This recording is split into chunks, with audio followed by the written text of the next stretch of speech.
الحمد لله وحده لا شريك له والصلاة والسلام على من لا نبي بعده أما بعد فأعوذ بالله من الشيطان الرجيم بسم الله الرحمن الرحيم محمد رسول الله صدق الله العظيم.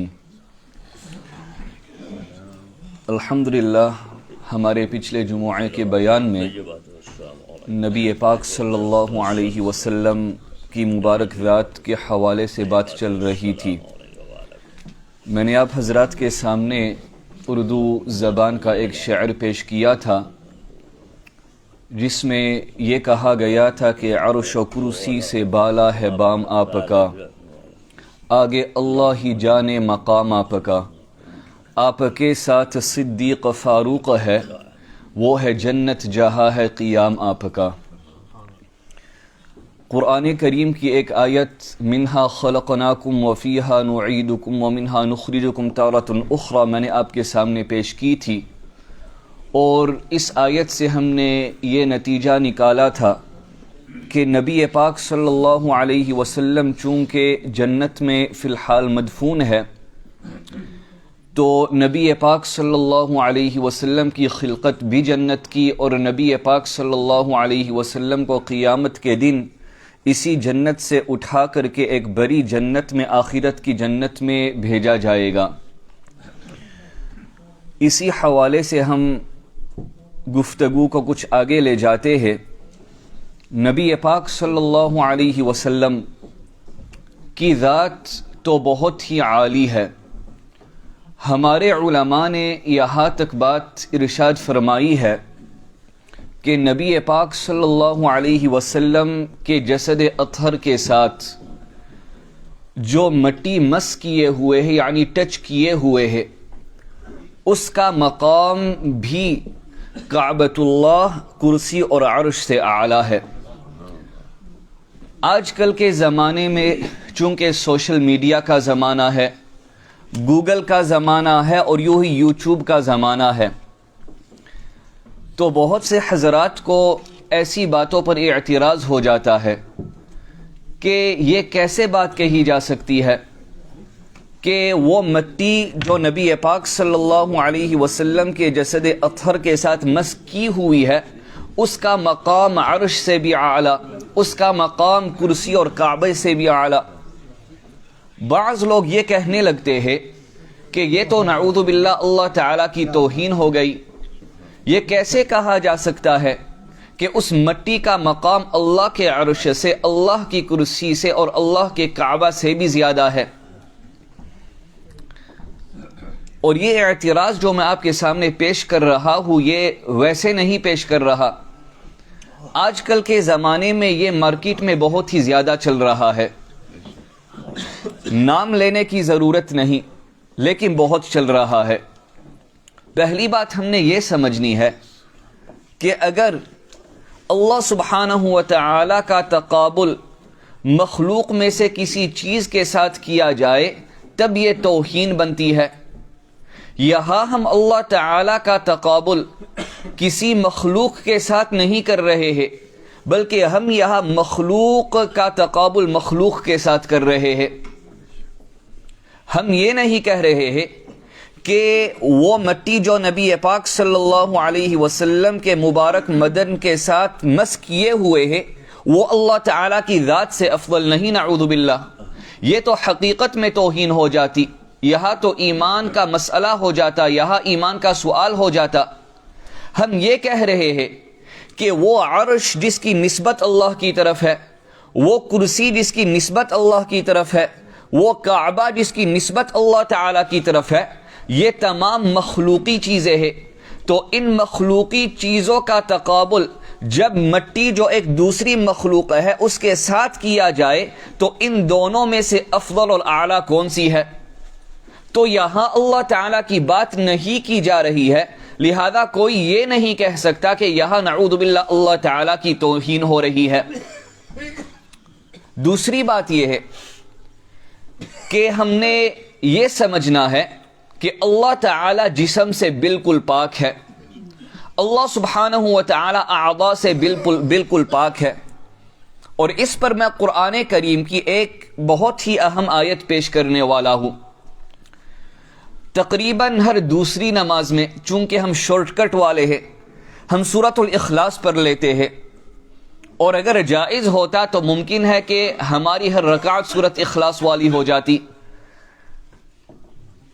نبی پاک صلی اللہ علیہ وسلم کے مبارک دور میں کچھ حضرات نبی پاک صلی اللہ علیہ وسلم کے پاس شکایت لے کر کے آئے کہ اے نبی پاک صلی اللہ علیہ وسلم، آپ نے جو امیر ہم پر مقرر کیا ہے وہ ہر نماز میں سورۃ الاخلاص کے علاوہ کچھ پڑھتا ہی نہیں. اللہ اکبر ہوئی، سورۃ الفاتحہ کی تلاوت، سورۃ الاخلاص شروع ہو گئی. دوسری رکعت آئی تو سورۃ الفاتحہ کے بعد پھر سورۃ الاخلاص شروع ہو گئی. صرف ایک نماز کی یہ بات نہیں، ہر نماز میں یہ امیر یہی کرتے ہیں. تو ان کی شکایت یہ تھی کہ عموماً ایسا کرنا مکروہ ہے، ایسا نہیں کرنا چاہیے، اور آپ نے جو ہم پر امیر مقرر کیا ہے وہ تو ہر نماز میں سورۃ الاخلاص پڑھ رہے ہیں، تو آپ ان کو سمجھائیے.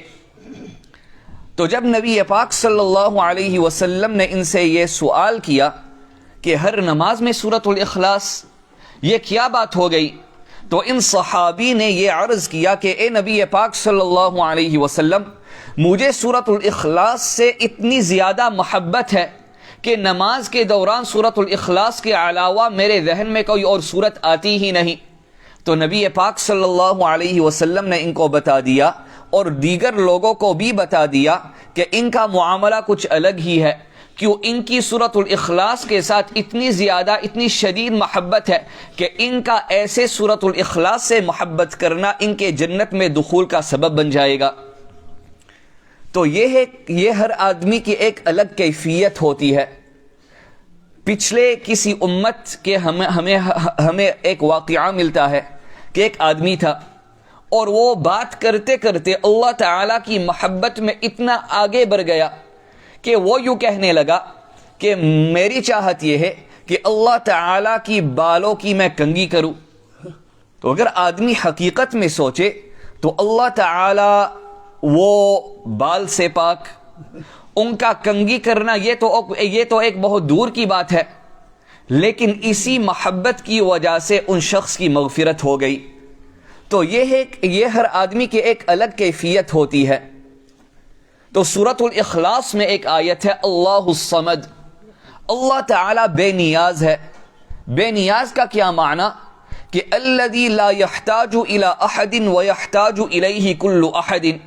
بے نیاز صمد وہ ذات ہے جو کسی کا محتاج نہیں اور ہر آدمی اور ہر چیز اس ذات کا محتاج ہے. تو یہ اللہ تعالیٰ کی ذات ہے. ہم اپنی طرف دیکھیں، ہم انسان کی طرف دیکھیں تو دیکھنے میں ہم آنکھ کے محتاج، سننے میں ہم کان کے محتاج، بولنے میں ہم زبان کے محتاج، اور یوں ہی ہم وجود میں بدن کے محتاج. بغیر بدن کے ہمارا وجود نہیں، بغیر آنکھ کے ہمارا دیکھنا نہیں، بغیر کان کے ہمارا سننا نہیں، بغیر زبان کے ہمارا بولنا نہیں. کیوں؟ اس لیے کہ ہم بے نیاز نہیں بلکہ ہم ضرورت مند ذوات ہے. اللہ تعالیٰ اپنے بارے میں سورۃ الاخلاص میں فرماتے ہیں الصمد، میں بالکل بے نیاز ہوں، یعنی مجھے بالکل کسی چیز کی ضرورت نہیں، ہر چیز کو اور ہر شخص کو میری ضرورت ہے. انسان دیکھنے میں آنکھ کا محتاج، اللہ تعالیٰ دیکھنے میں آنکھ کے محتاج نہیں. انسان سننے میں کان کا محتاج، اللہ تعالیٰ سننے میں کان کے محتاج نہیں. اللہ سبحانہ و تعالیٰ بولنے میں زبان کے محتاج نہیں جیسا کہ انسان ہے. یوں ہی انسان اپنے وجود میں بدن کا محتاج ہے، اللہ تعالیٰ وجود میں بدن کا بھی محتاج نہیں. تو اللہ تعالیٰ بدن کا بالکل محتاج نہیں. یوں ہی بدن میں جو اعضاء اور جوارح یعنی لمز اور باڈی پارٹس آتے ہیں، اللہ تعالیٰ ان کے بھی محتاج نہیں. تو اللہ تعالیٰ کی ذات کی جب بات کی جاتی ہے تو ہم اللہ تعالیٰ کے لیے بدن کو مانگتے نہیں. کیوں؟ بدن اس آدمی کا ہوتا ہے جو محتاج ہوتا ہے. مجھے آنکھ کی ضرورت کیوں پڑی؟ تاکہ میں آنکھ کے ذریعے سے دیکھ پاؤں.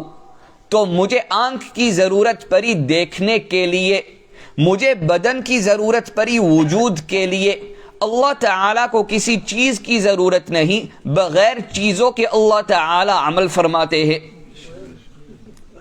اس پر ایک مزید بات سمجھ لیجئے، یہ جو قرآن کریم کی آیت ہے کہ انما امرہ اذا اراد شیئا ان یقول له کن فیکون، کہ اللہ سبحانہ و تعالی کا معاملہ ہی کچھ الگ ہے۔ کیوں؟ لیس کمثلہ شیء، اللہ تعالیٰ اپنی ذات کے اعتبار سے، اللہ سبحانہ و تعالیٰ اپنے افعال کے اعتبار سے، اللہ تعالیٰ اپنی صفات کے اعتبار سے بے مثل ہے۔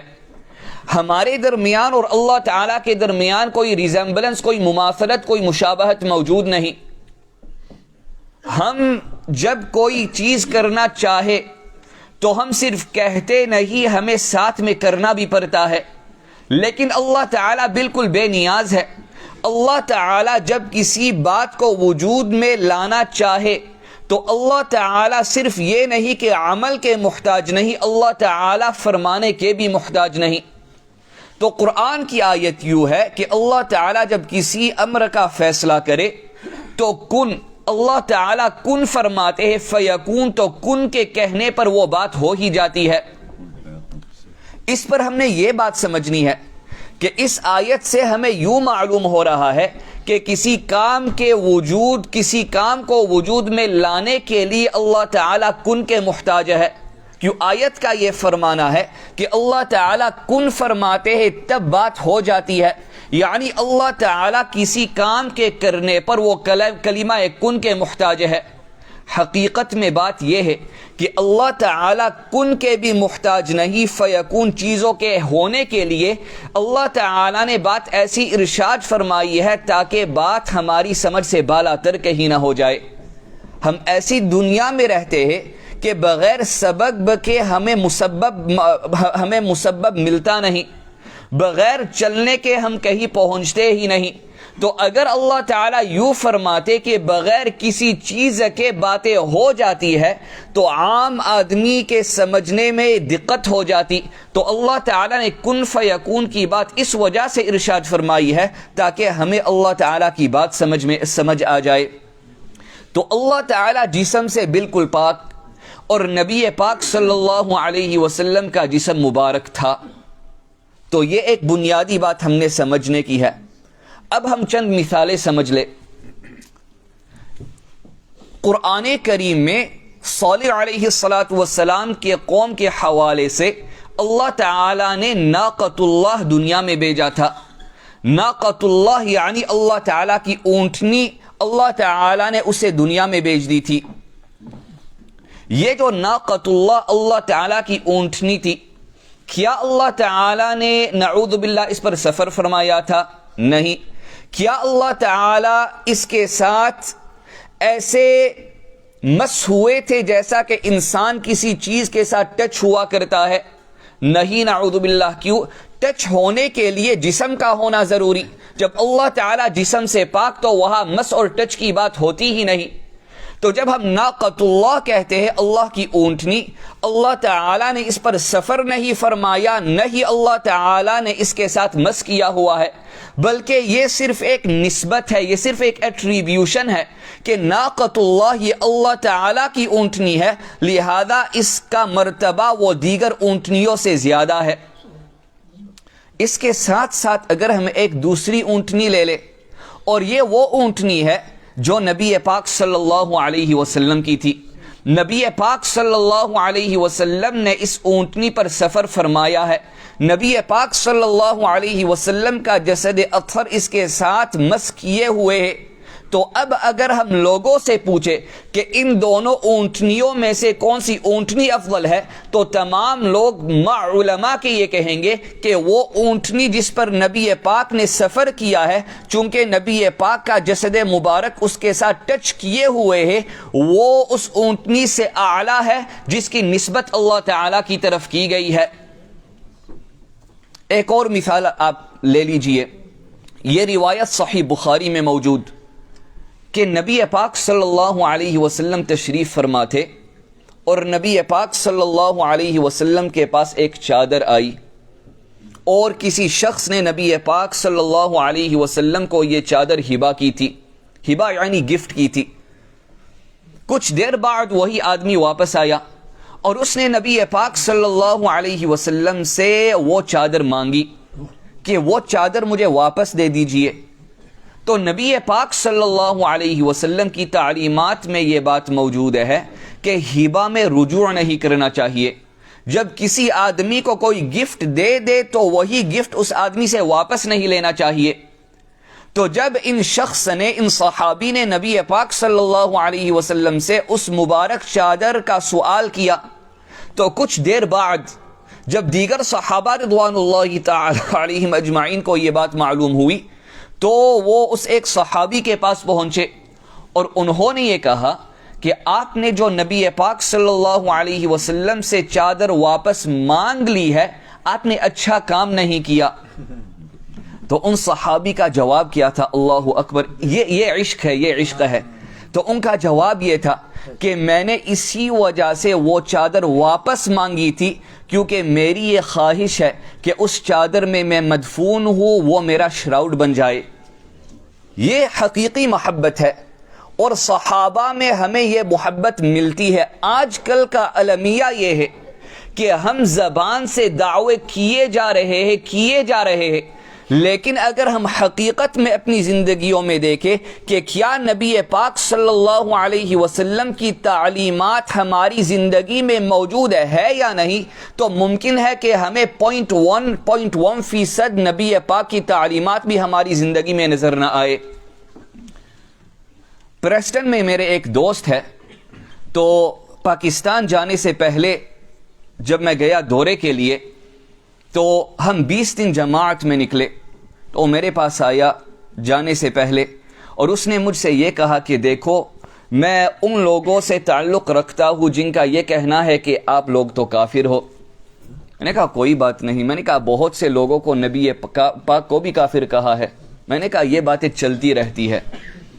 تو میں نے ان سے کہا کہ آپ بس ایک ہی کام کر لو، اگر آپ نے یہ دیکھنا ہو کہ سچا کون ہے جھوٹا کون ہے. انہوں نے کہا کیا کروں؟ میں نے کہا کہ فی الحال جو آپ کی شلوار ہے وہ ٹخنوں سے نیچے، آپ اسی شلوار کو صرف ٹخنوں سے اوپر نہ کیجئے بلکہ آپ اس کو نصف ساق تک لے لیجئے، یعنی پنڈلی کے آج تک اسے لائیے.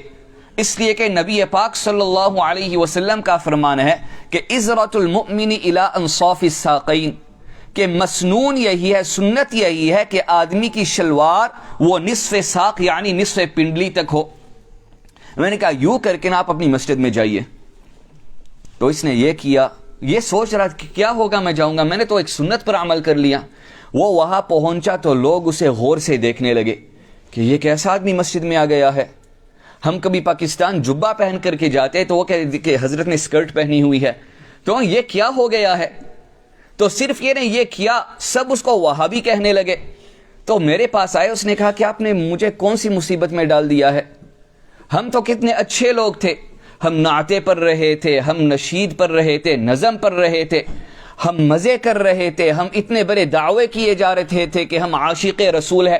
آپ نے ایک کام کی وجہ سے پوری مسجد کو میرے خلاف بنا دیا. میں نے کہا یہی بات سچ کو ثابت کرنے والی ہے.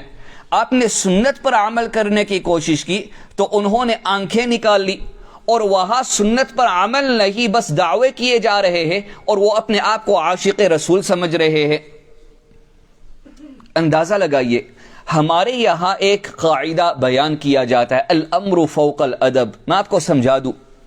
کہیں کوئی بیان چل رہا ہو اور مجمع میں کوئی عام آدمی ہو اور مولوی صاحب ان سے یہ کہے کہ آپ آئیے یہاں، میں آپ کو مائک دیتا ہوں اور چند منٹ کے لیے آپ گفتگو فرمائیے. عموماً یہ ہوتا ہے کہ کوئی بڑی شخصیت ہوتی ہے، اگرچہ وہ عالم نہیں تو علماء کہیں گے کہ چند منٹ کے لیے آپ بھی کچھ بات کیجئے.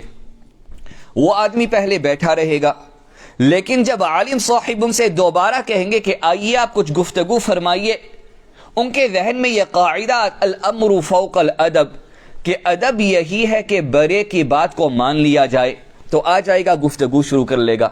اور تمام حضرات اس زمانے میں اسی بات کو چلاتے ہیں کہ جب کوئی بڑا کسی چھوٹے کو کوئی حکم کرے تو ادب یہی ہے کہ اس کام کو بجا لایا جائے. صحیح بخاری میں ہمیں روایت ملتی ہے کہ نبی پاک صلی اللہ علیہ وسلم نے ابو بکر رضی اللہ تعالی عنہ کو ایک مرتبہ حکم دیا کہ آپ مصلی پر تشریف لے جا کر آپ نماز پڑھائیے صحابہ رضوان اللہ تعالی علیہم اجمعین کو. اور یہ صرف نہیں کہ صحابہ مقتدی ہوں گے، میں نبی پاک ہوتے ہوئے بھی آپ کا مقتدی بن جاؤں گا. یہ کیوں ہوتا ہے؟ اس بات کو سمجھ لیجئے. یہاں ہمارے مدرسے میں رمضان کا مہینہ آتا ہے تو کیا مولانا اسماعیل صاحب یا ہمارے اساتذہ وہاں کے مصلی پر کھڑے ہوتے ہیں، یا وہ پیچھے ہوتے ہیں اور بچے سامنے مصلی پر ہوتے ہیں؟ بچے سامنے ہوتے ہیں. لوگوں کا یہ اعتراض ہوتا ہے بچوں کو سامنے کیوں کیا جا رہا ہے اور علماء پیچھے کیوں کرے ہیں؟ جب علماء کا مقام زیادہ ان کو مصلی پر کھڑا کیا جائے. تو جواب سیدھا سا ہے کہ ان کو ٹریننگ دی جا رہی ہے کہ جب ہم نہیں ہوں گے تب مصلی امامت آپ کا ہونا ہے. تو جب نبی پاک نے اپنی زندگی میں ابو بکر کو حکم دیا کہ آپ مصلی امامت پر جائیے اور میں پیچھے ہوں گا، یہ خفیہ اشارہ تھا کہ میں ان کو ٹریننگ دے رہا ہوں، جب میں یہاں موجود نہیں ہوں گا تب انہوں نے امامت صحابہ کی کروانی ہے. اور یہ صرف مصلی کے حوالے سے نہیں ہوا، بہت سی مرتبہ جیسا کہ بخاری شریف کی روایت موجود ہے کہ لوگ نبی پاک صلی اللہ علیہ وسلم کے پاس آیا کرتے تھے تو نبی پاک صلی اللہ علیہ وسلم جب سوال کرتے تھے تو نبی پاک صلی اللہ علیہ وسلم فرمایا کرتے تھے جب بزی ہوا کرتے تھے کہ فَأَمَرَهَا أَن تَرْجِعَ إِلَيَّ، آپ کچھ دیر بعد آئیے گا، میں فی الحال مصروف اور مشغول ہوں. تو ایک مرتبہ کسی خاتون نے اس جواب پر نبی پاک سے یہ سوال کیا کہ ارأیت ان جئت ولم اجدک، اگر میں دوبارہ آئی اور آپ دنیا سے تشریف لے گئے تو اس صورت میں میرے سوال کا جواب کون دے گا؟ تو نبی پاک صلی اللہ علیہ وسلم نے فرمایا کہ ابو بکر رضی اللہ تعالی عنہ نے صرف مصلی امامت نہیں سنبھالنا ہے بلکہ انہوں نے تمام امت کے سوالات کا جوابات بھی دینے ہیں. اِلَّمْ تَجِدِينِي، اگر آپ واپس لوٹ آئی اور میں دنیا میں موجود نہ ہوا، فَأْتِي أَبَا بَكْرٍ، تو اس وقت ابو بکر رضی اللہ تعالی عنہ کے پاس چلے جانا. تو یہ ابو بکر رضی اللہ تعالی عنہ، تو نبی پاک نے ان کی ٹریننگ کے لیے ان کو حکم دیا کہ آپ مصلی پر تشریف لے جائیے. لیکن ابو بکر رضی اللہ تعالی عنہ آگے نہیں گئے، وہ پیچھے ہی رہے. تو بعد میں جب ان سے سوال کیا گیا کہ نبی پاک کا حکم تھا کہ آپ آگے چلے جائیے لیکن اس کے باوجود آپ مصلی پر نہیں گئے، تو یہ کیا بے ادبی نہیں ہو گئی؟ تو انہوں نے عجیب جواب دیا، ما کان ینبغی لابن ابی قحافہ، کہ ابو بکر کے لیے یہ بات مناسب نہیں ایصلی بین یدی رسول اللہ صلی اللہ علیہ وسلم، کہ نبی پاک کے یہاں ہوتے ہوئے ابو بکر مصلی پر چلا جائے. ایک ہے عشق کا دعویٰ کرنا اور ایک ہے عشق میں ڈوبے ہوئے ہونا. صحابہ نے اگرچہ زبان سے دعویٰ نہیں کیا تھا لیکن عملاً اور ذہنی طور پر وہ نبی پاک کے عشق میں ڈوبے ہوئے تھے. آج ہم ڈوبنا تو چھوڑو، سمندر کے قریب بھی نہیں جاتے اور زبان سے عاشق رسول ہونے کے دعوے کیے جا رہے ہیں. ہمارے سامنے نبی پاک کی کتنی تعلیمات آتی ہے کہ یہ نبی پاک کا فرمان، یہ نبی پاک کا فرمان، ہم ماننے کے لیے بھی تیار نہیں. کیوں؟ اس لیے کہ ہمارے درمیان اور نبی پاک صلی اللہ علیہ وسلم کی اس تعلیم کے درمیان ہمارا نفس اور ہمارا شیطان آ جاتا ہے. ایک مرتبہ نبی پاک صلی اللہ علیہ وسلم صحابہ رضوان اللہ تعالی علیہم اجمعین کے مابین موجود تھے اور ایک صحابی رضی اللہ تعالی عنہ کی کسی انگلی پر سونے کی انگوٹھی لگی ہوئی تھی. نبی پاک صلی اللہ علیہ وسلم نے جب اس سونے کی انگوٹھی کو ان صحابی کے انگلی پر دیکھا تو نبی پاک صلی اللہ علیہ وسلم نے نزعہ، اسے نکال دیا، طرحہ، اسے سائڈ پر رکھ دیا. جب نبی پاک صلی اللہ علیہ وسلم نے یہ بات کر دی اور یوں ہی یہ بات ارشاد فرما دی کہ آپ جہنم کے ایک انگارے کو اپنے ہاتھ میں کیوں لیے ہوئے ہو، یہ بات ختم ہو گئی. صحابہ رضوان اللہ تعالی علیہم اجمعین نے اس کے بعد ان صحابی سے کہا کہ خود خاتمک، اپنی اس انگوٹھی کو لے لیجئے، انتفع بک، آپ اس سے کچھ نہ کچھ فائدہ تو اٹھا لیجئے۔ اگر میرے پاس کوئی آدمی آ کر کے یہ کہے کہ یہ جو آپ نے چیز لگائی ہے اپنے ہاتھ پر تو یہ مردوں کو زیبا نہیں، یہ عورتیں پہنتی ہے، تو میں کیا کرتا؟ میں اسے اٹھا کر کے بن میں نہیں پھینک دیتا، بلکہ گھر میں جاتا، میں کسی اور کو دے دیتا، میں جولرز کے پاس چلا جاتا، وہاں بیچ کر کے کچھ پیسے لے کر کے کوئی اور چیز لے لیتا۔ تو انتفع بہ، کہ یہ جو ایک انگوٹھی آپ اسے فائدہ اٹھا لیجئے۔ تو ان صحابی نے کیا فرمایا؟ انہوں نے یہ کہا کہ میں اس انگوٹھی کو اب کیسے اٹھا سکتا ہوں؟ وقد طرحہ رسول اللہ صلی اللہ علیہ وسلم، حالانکہ نبی پاک صلی اللہ علیہ وسلم نے اسے سائڈ پر رکھ دیا ہے۔ ہمیں چاہیے کہ ہم نبی پاک کی تعلیمات پر عمل کریں۔ ابھی ہم اپنی زندگی میں دیکھیں، ربیع الاول آیا چلا گیا، اگر ہماری زندگی میں کچھ فرق آیا ہے تب ہم کامیاب۔ کیوں؟ نبی پاک ربیع الاول کے مہینے میں آئے، کیا صحابہ کی زندگی میں تبدیلی آئی تھی یا نہیں؟ کیا ابو بکر کی زندگی میں تبدیلی آئی تھی یا نہیں؟ تو جب اس زمانے کے لوگوں میں تبدیلی آئی تھی نبی پاک کے آمد کی وجہ سے، تو جس مہینے میں نبی پاک کی آمد ہو، اگر وہ مہینہ گزر جائے اور ہماری زندگی میں کوئی فرق اور تبدیلی نہ آئے تو ہمیں اپنے نفس سے اور اپنی ذاتوں سے سوال کرنا ہے کہ ہماری زندگی میں نبی پاک کی وہ محبت کہاں چلی گئی کہ مہینہ آیا گزر بھی گیا اور ہماری زندگیوں میں کوئی فرق نہیں پڑا، ہماری زندگیوں میں کوئی تبدیلی نہیں آئی۔ اللہ سبحانہ و تعالی ہم سب کو ان باتوں پر عمل کرنے کی توفیق نصیب فرمائے۔ وآخر دعوانا ان الحمدللہ رب العالمین۔ درس قرآن www.darsequran.com